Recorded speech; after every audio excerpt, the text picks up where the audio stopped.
Today we're going over kings who were destroyed by the people closest to them. And I don't mean a jealous cousin sulking at the far end of the banquet table.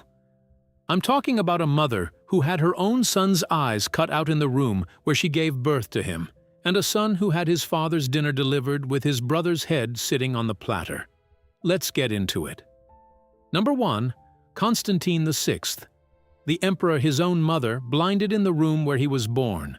It's the 19th of August, 797, and the sole ruler of the Roman Empire is being hauled down a corridor of the great palace in Constantinople by men who swore an oath to protect him. They stop in a small chamber lined with dark purple stone, the room reserved for imperial births. He recognizes it immediately. He was born on that floor. Then his mother gives the order. Her name is Irene, and she has been running the empire since Constantine was 9 years old. When he finally came of age, she refused to step back. She had coins struck with her name listed first, ahead of his. The army eventually forced her out in 790, and Constantine took power for himself, and then proceeded to spend the next 7 years making the worst decisions available to him. He blinded his uncle Nikephoros. He had the tongues of 4 more uncles slit. He divorced his wife, shoved her into a convent, and married one of his mother's own ladies-in-waiting, which split the church straight down the middle and cost him the support of the monks who had been his last real defenders. Irene sat there quietly and rebuilt her faction one bribe at a time. And here's where it gets really interesting.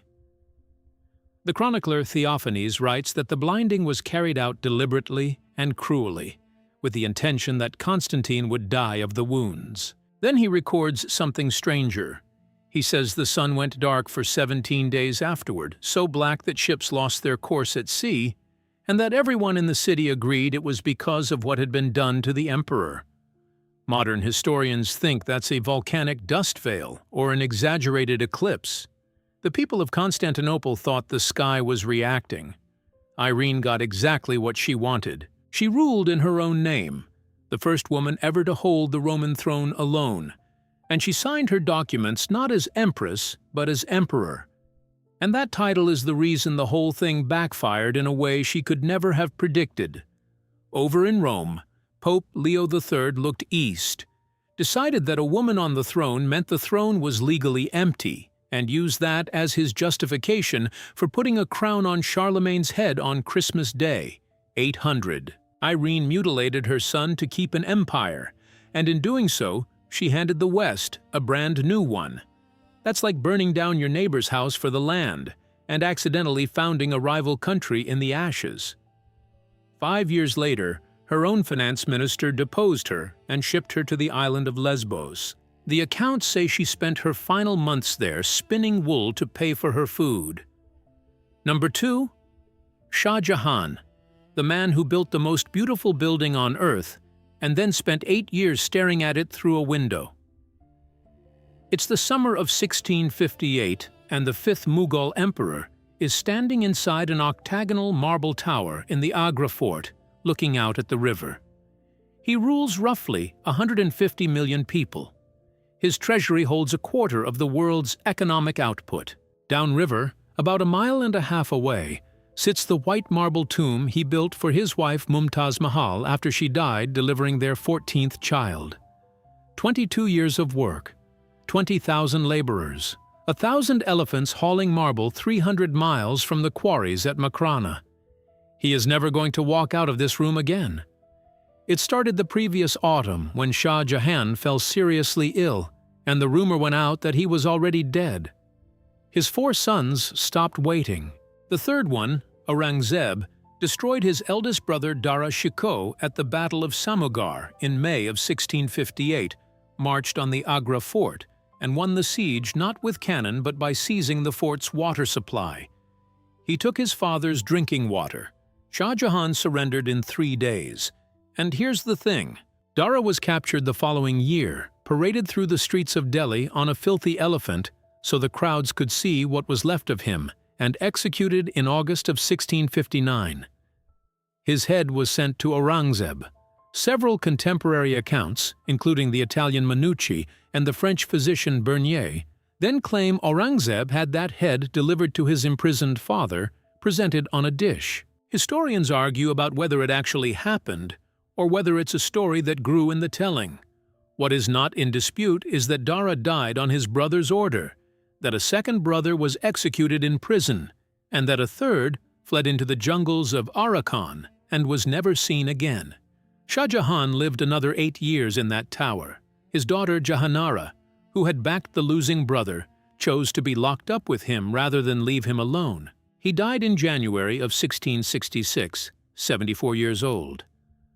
Aurangzeb had him buried quickly and quietly at night, with almost no ceremony, laid next to Mumtaz inside the Taj Mahal, which is where the last cruelty is.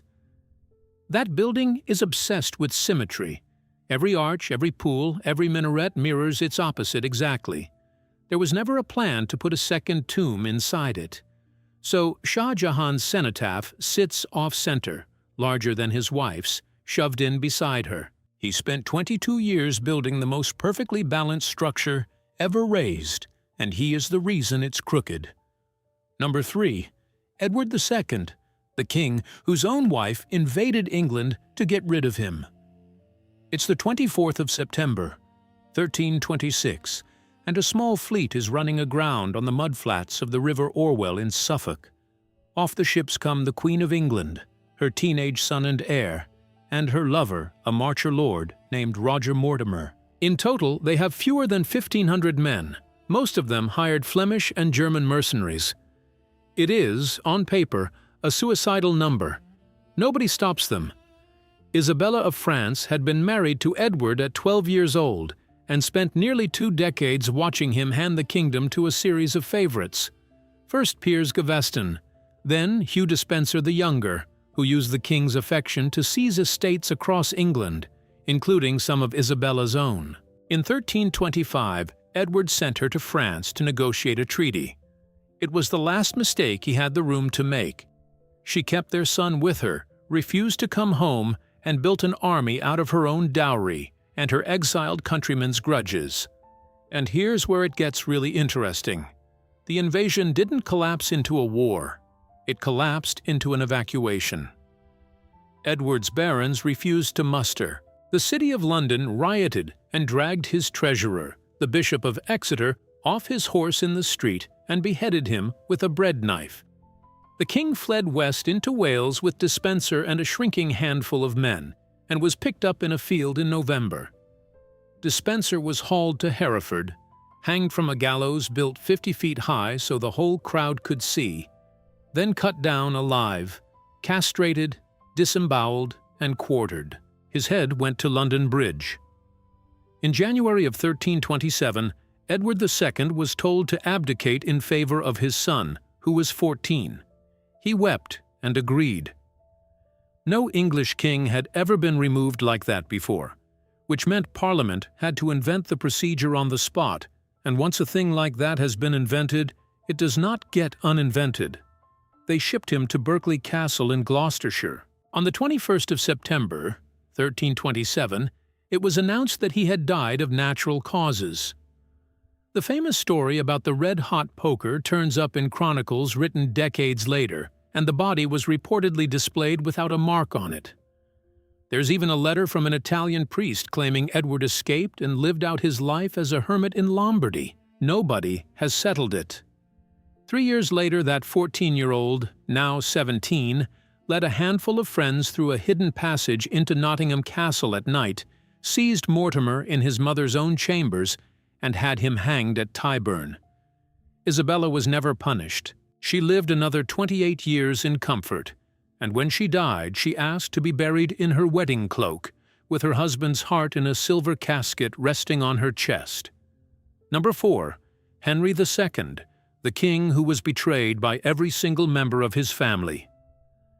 It's the 4th of July, 1189, in a field near Balan in western France, and the most powerful ruler in Europe is sitting on a horse he can barely stay upright on.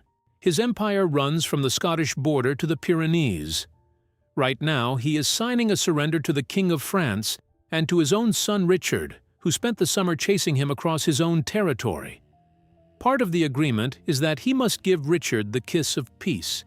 He leans in and does it. Then he whispers in his son's ear that he hopes he lives long enough to take his revenge. This had been going on for 16 years. In 1173, 3 of his sons revolted, backed openly by their mother, Eleanor of Aquitaine, who was caught riding for Paris dressed in men's clothing and spent the next 15 years in English castles as her husband's prisoner. His eldest, called the young king, rebelled again a decade later and died of dysentery mid-campaign, begging forgiveness by messenger. Henry sent him a ring and could not bring himself to go in person. His son Geoffrey was trampled to death under horses at a tournament in Paris. And that summer of 1189, retreating through the Loire Valley, Henry watched Richard's forces burn Le Mans, the city he was born in, and the chroniclers say he sat on his horse and cursed God out loud for taking the town away from him. But it got worse. 2 days after the surrender, dying at the castle of Chinon, Henry asked for the list of barons who had secretly conspired against him, so he'd know who to punish if he recovered. The clerk began reading. The first name on it was John, his youngest, the one he had spent the entire war trying to protect, the one the whole thing had been fought over. Henry turned his face to the wall and stopped speaking to anyone. He is reported to have said, "Shame, shame on a conquered king," and he died on the 6th of July, and then his household robbed him. The servants stripped the body of his rings, his clothes, everything portable, and left him lying there essentially bare until a young attendant covered him with a short cloak. Henry's own nickname, the one he'd carried his whole life, was Kurtmantle, which means short cloak. The chronicler who recorded it noticed, when Richard arrived to view the corpse, several accounts say blood ran from the dead king's nose while his son stood over him, which medieval observers took as the body accusing the murderer. Richard was dead within 10 years, killed by a crossbow bolt while besieging a minor castle over a treasure that may not have existed. John lost almost the entire French Empire inside of a decade, and Eleanor, released from prison by Richard within hours of Henry's death, outlived every one of them, and then chose to be buried at Fontevraud, right beside the husband who had locked her up. Her stone effigy is lying there today, reading a book. So there you have it. 4 kings taken apart by their own blood. Constantine VI was blinded by his mother on the floor he was born on. Shah Jahan spent 8 years at a window, looking at a tomb he could no longer reach. Edward II was deposed by his wife and replaced by a 14-year-old. Henry II heard John's name read off a list and turned to face the wall. Every one of them spent a lifetime worrying about the border. Walls, garrisons, spies, hostages, treaties, and every one of them was finished by somebody who had been eating at their table since they were small enough to be lifted onto it. You can fortify a frontier. Nobody has ever worked out how to fortify a family.